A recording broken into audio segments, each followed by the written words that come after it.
Are you skeptical about all these real estate investments that sound too good to be true?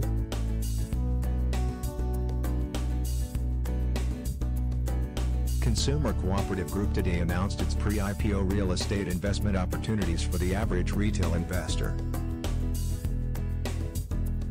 The cooperative is committed to bringing power back to lower and middle-class investors before it becomes listed on the New York Stock Exchange. The cooperative expands on the new niche market of investors who want a leveled financial playing field, despite basic investment knowledge.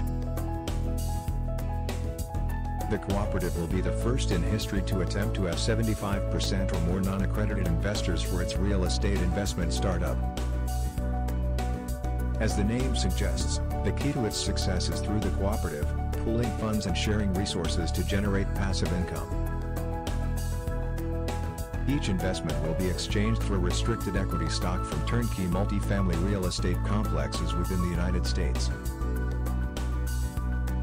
Click the link in the description to learn more.